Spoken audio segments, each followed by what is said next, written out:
नमस्कार, फाइटर समाचार में आपका स्वागत है। पेश आज 11 मार्च शाम 7 बजे राजस्थान की खास खबरें। राजस्थान में इस बार मार्च के शुरुआती दिनों में तेज गर्मी की मौसम विभाग की चेतावनी गलत साबित हुई है। दरअसल फरवरी के आखिरी दिन मौसम केंद्र ने मार्च से मई का फोरकास्ट जारी किया था। इसमें मार्च के पहले सप्ताह में तापमान सामान्य से ऊपर रहने और तेज गर्मी पड़ने की आशंका जताई गई थी। पिछले 3 से 4 दिनों से प्रदेश में बारिश और ओले गिरने से तापमान कंट्रोल रहा। वहीं अब 14 मार्च से 6 जिलों में एक बार फिर बारिश की संभावना है। 14 मार्च से जो सिस्टम बनेगा उसका असर 20 मार्च तक बने रहने की संभावना है। ये सिस्टम भी काफी स्ट्रॉन्ग होगा। राजस्थान के पूर्वी हिस्सों में भरतपुर, अलवर, धौलपुर, करौली, दौसा, सवाई माधोपुर क्षेत्र में अच्छी बारिश और कहीं कहीं ओले गिर सकते हैं। झालावाड़ की भवानी मंडी के बसौदा मंडी में 8 वर्ष पुराने सनसनीखेज ब्लाइंड मर्डर का पुलिस ने खुलासा कर दिया है। आरोपियों ने मृतक संजय अग्रवाल की हत्या कर शव को बोरे में भरकर मालीपुरा बसौदा मंडी के सरकारी कुएं में फेंक दिया था। आदतन अपराधी गजेंद्र गुर्जर को बसौदा मंडी में अड्डेबाजी करने के लिए 2 महीने पहले गिरफ्तार किया गया था, जहां पूछताछ में आरोपी ने हत्या करना स्वीकार किया।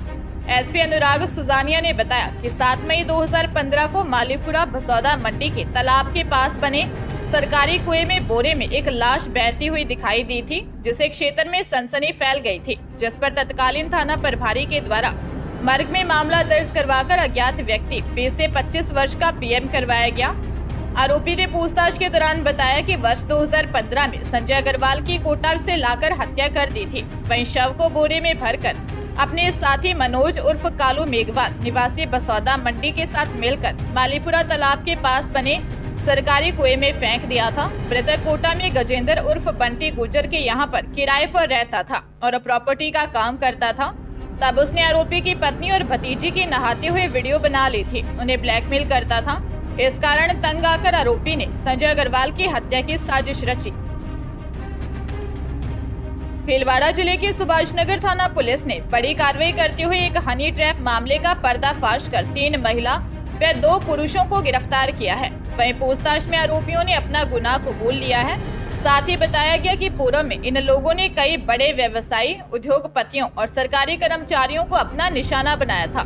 थाना प्रभारी नंदलाल रेणवा ने बताया कि मामले में गिरोह के साथ कुछ वकीलों के भी शामिल होने की बात सामने आई है। इस गिरोह के निशाने पर ज्यादातर प्रॉपर्टी व्यवसायी, सरकारी कर्मचारी व अन्य लोग थे, जिन्हें ये अपने चंगुल में फंसाकर पैसे ऐंठते थे। फिलहाल इस पूरे मामले की जांच की जा रही है।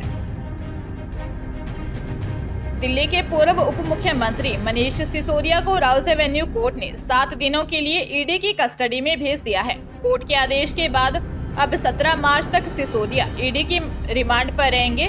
दिल्ली के पूर्व उप मुख्यमंत्री मनीष सिसोदिया की राउस एवेन्यू कोर्ट में सुनवाई शुरू होते ही ईडी ने 10 दिनों की रिमांड मांगी थी, लेकिन कोर्ट ने 7 दिनों की कस्टडी में भेजने का फैसला लिया। सुनवाई के दौरान कोर्ट से ईडी ने कहा कि आबकारी नीति तैयार करने के पीछे साजिश थी। ईडी ने दिल्ली कोर्ट को बताया कि साजिश विजय नायर ने अन्य लोगों के साथ मिलकर की थी और आबकारी नीति थोक विक्रेताओं के लिए असाधारण लाभ मार्जिन के लिए लाई गई थी। शराब नीति में 12% का लाभ पहुंचाया गया है। ऐसे में सिसोदिया से पूछताछ के लिए रिमांड जरूरी है। ईडी ने विजय नायर और के कविता के बीच बैठक के बारे में दिल्ली की अदालत को अवगत करवाया। अजमेर की रामगंज थाना पुलिस ने 13 साल की नाबालिग से अश्लील हरकत करने के मामले में आरोपी कलर पेंटर को गिरफ्तार किया है। आरोपी ने पीड़िता को बेला फुसलाकर उसका मोबाइल नंबर ले लिया। बाद में एक अन्य स्थान पर बुलाकर अश्लील हरकतें करने की वारदात को अंजाम दिया। रामगंज थाना प्रभारी सतेंद्र नेगी ने बताया कि नाबालिग से अश्लील हरकत करने के मामले में पीड़िता की मां ने 2 मार्च को मुकदमा दर्ज करवाया था। पुलिस ने कार्रवाई करते हुए डिग्गी बाजार निवासी आरोपी 22 वर्षीय विक्की को गिरफ्तार किया है। आरोपी शहर में कलर पेंटिंग का काम करता था। पूछताछ में सामने आया कि आरोपी के खिलाफ पूर्व में भी पोक्सो एक्ट में मुकदमा दर्ज है। 12 जिले में आपसी मतभेद के कारण 15 साल से अलग रह रहे पति पत्नी आखिरकार एक साथ रहने को राजी हो गए। पारिवारिक न्यायालय के न्यायाधीश जगदीश प्रसाद शर्मा ने पति पत्नी से समझाइश की। न्यायालय परिसर में ही पति पत्नी ने एक दूसरे को फूलों की माला पहनाई। इस दौरान परिजनों में भी खुशी की लहर दौड़ गई। नयापुरा निवासी सपना सेन का विवाह 12 जिले के बमोलिया निवासी कैलाश सेन से 12 मई 1999 को सामूहिक विवाह सम्मेलन में हुआ था। शादी के बाद पति पत्नी आपसी मतभेद के बाद अलग रहने लगे। करीब 15 साल से सपना मां के पास नयापुरा में रह रही थी। प्रार्थी सपना ने 3 जनवरी 2020 को पारिवारिक न्यायालय कोटा में हिंदू विवाह अधिनियम विवाह विच्छेद के लिए परिवाद पेश किया था। 2 जनवरी 2023 को काउंसलर सीताराम मुरडिया ने पति पत्नी से समझाइश की। पति पत्नी से न्यायाधीश जगदीश प्रसाद शर्मा व काउंसलर सीताराम मुराडिया ने फिर समझाइश की। इस पर पति पत्नी एक साथ रहने को राजी हो गए। दोनों ने न्यायाधीश का धन्यवाद दिया। उदयपुर जिले में हुए एक सड़क हादसे में बाइक सवार 2 युवकों की मौत हो गई। खेरवाड़ा नेशनल हाईवे पर तेज रफ्तार कार चालक ने बाइक सवार युवकों को चपेट में ले लिया। हादसे में बाइक सवार दोनों युवक घायल हो गए। घायल युवकों को इलाज के लिए खेरवाड़ा अस्पताल ले जाया गया, जहां इलाज के दौरान दोनों की मौत हो गई। पुलिस ने बताया कि एक तेज रफ्तार कार ने बाइक सवार दोनों युवकों को चपेट में ले लिया। हादसा इतना भीषण था कि घटना के बाद बाइक में आग लग गई। पुलिस ने दोनों मृतकों के परिजनों को घटना की सूचना दे दी है। इस हादसे के बाद दोनों युवकों के परिजनों का रो रो कर बुरा हाल है। वहीं पुलिस मामले की जांच कर रही है।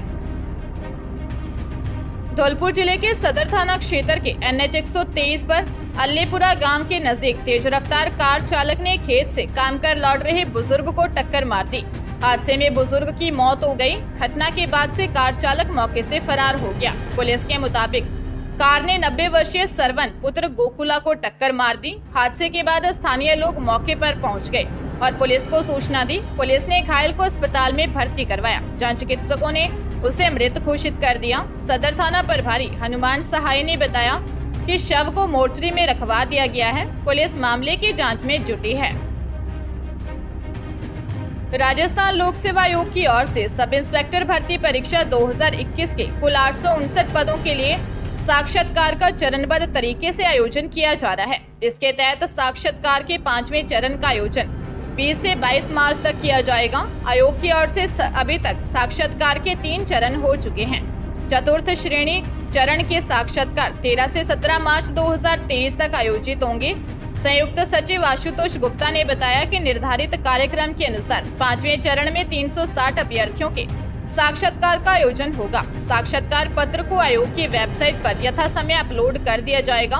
उन्होंने बताया कि प्रथम, द्वितीय और तृतीय चरण में 1076 अभ्यर्थियों के साक्षात्कारों का आयोजन आयोग की ओर से किया जा चुका है। चतुर्थ श्रेणी के तहत 300 अभ्यर्थियों के साक्षात्कार का आयोजन 13 से 17 मार्च तक किया जाएगा। कुल 1800 के लगभग अभ्यर्थियों के चरणबद्ध साक्षात्कार होने हैं।